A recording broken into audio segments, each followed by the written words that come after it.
Chapter 16, Vector Calculus. Today we will study the first section, Vector Fields. Vector fields is a mapping from a plane to a plane or a mapping from space to space. So let's start with 2D. The input variable is a point in xy plane, and output is also a vector. So we can write it as the two components. Each is a function of x and y. So let's see one example. So for example, let's say f equals x, y. Or you can say it's just written as r, right? Because it's xi plus yj.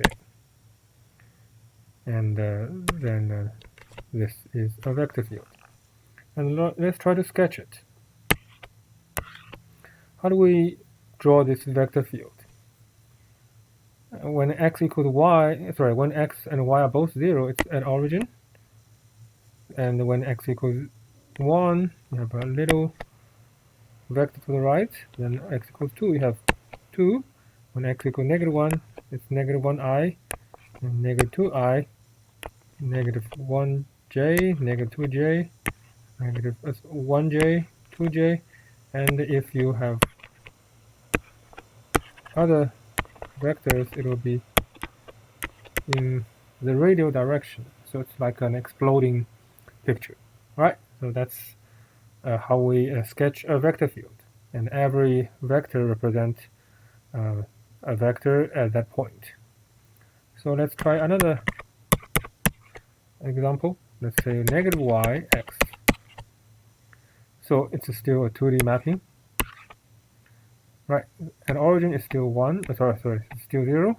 And when you have 1, 0, you have x equals 1, so it's, this is 1, this is 0.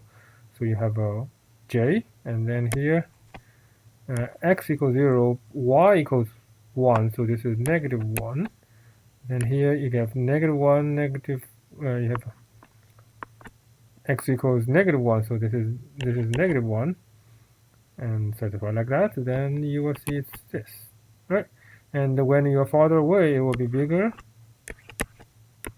like that. And in other directions, for example here, x equals y equals 1, so you have -1, 1 with -1, 1, it's like that. And you have this, and this, and that, and bigger, bigger, bigger. And you can see it forms a, a cycle, like that. And the center is not moving. Alright, so that's why we call it a vector field, because it shows you a flow, sometimes called a flow field. Alright, so that's two examples of the 2D vector fields. Let's see an example for 3D. So in general, 3D is like that. And then you have a P, Q, and R.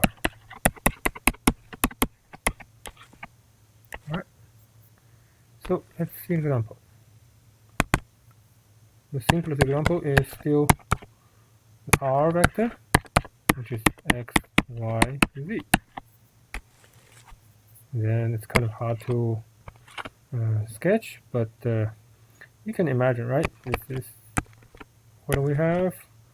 Then you have just exploding, like something is emitting from the center.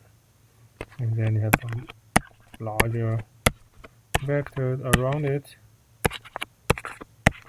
like that. Okay.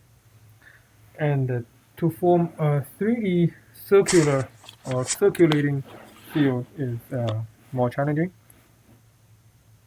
And we will skip that. Now let's go to the central topic of the whole chapter. It's called a gradient field.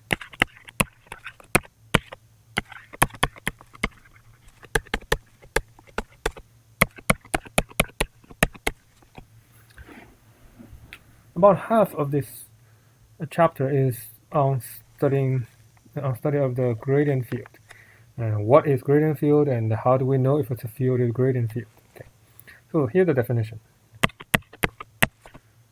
A field is a gradient field if it's a gradient of a function. And if it's 2D, then f is a function of x, y, 3D, then f is a function of x and y, d. So then if this is true, then f is a gradient field. Right, let's see one example. So, and by the way, f itself, the little f is called the potential function.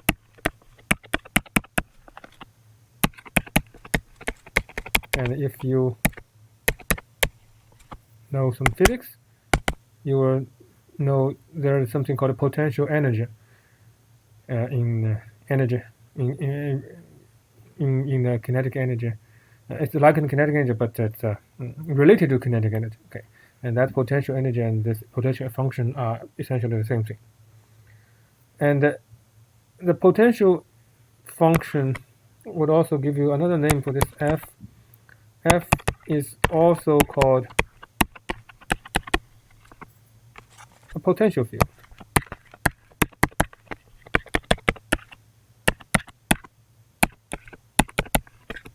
because it's a gradient of a potential. Or the third name is called a conservative field.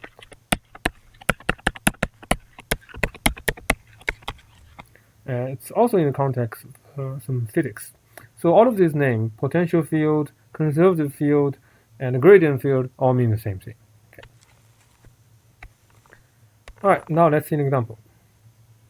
Do you remember our original example? This? Right, and now I'm going to show you that this is a gradient field. And actually turned out to be the gradient of this function.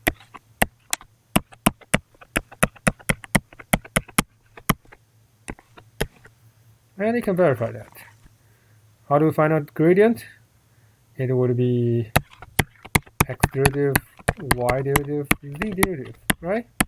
And what is x derivative of that function? Well, x squared over 2 give you x, and y squared over 2 give you y, and z squared over 2 give you z, right? So that's our gradient field. Okay, that's a gradient field. On the other hand, this one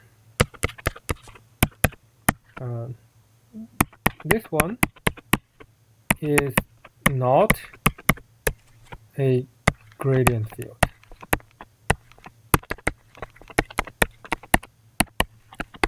Well, it's not so easy to prove, because to show something is a gradient field, you just find out the function f. But to show something is not a gradient field, it's not so easy, right? Because you cannot just say I cannot find f, because maybe there is f, you just didn't find it. But we will show a criterion later to prove that it's not a gradient field. Okay. Now let's see more examples. Let's plot this field.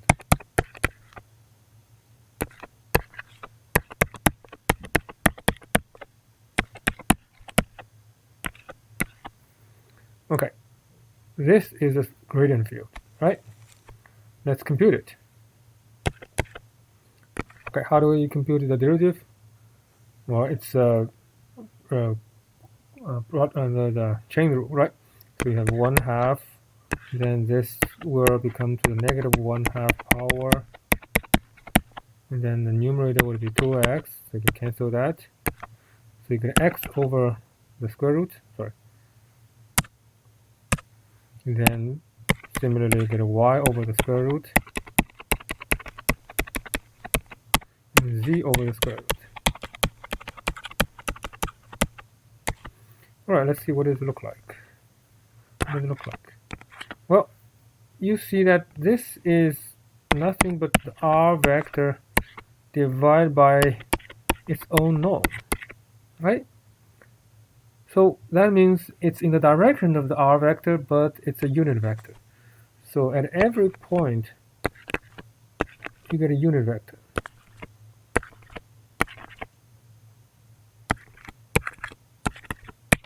Like that. So it's always a unit vector. So it's like this field, but not, right? Because this one will this one depends on the length of r. If r is longer, then this will be larger. This will be larger, right? But this is always unit vector. So the field is a little bit different. All right, now let's see one more example of application. So if the vector field is regarded as a let's say velocity field, or you can say the flow field, which means it represents the flow velocity of some kind of a liquid. Let's say it's in xy. So let's sketch it. 0, it's 0, then x equals here, and then you see this is always positive. So you have like that, and the y, it could be positive or negative. So it's like this, and negative. Right. So if you trace them, you will see something like that. Right. So let me see. If you know something, say it's here, and to start with. So let's say the position of a particle in this flow field is 2, 1 at time 0. Then after some time, let's say a very short time, then where did it go? Well, since the velocity and the initial position will tell you where it goes in a short time. So we can say this is about original position plus the integration of velocity over time, right? But this velocity, since it's very short time, is about the velocity at that point. This point times time, and time is that. So what is v of 2, 1? You plug in 2, 1 here, you get 4 and 1. So this is 2, 1 plus 4, 1 times 0.01, and that's 2.04 and a 1.01. Alright, so that's approximate. It's not exact, but that's a very good approximation for a short time. Alright, that's it for the 16.1. We'll continue next time.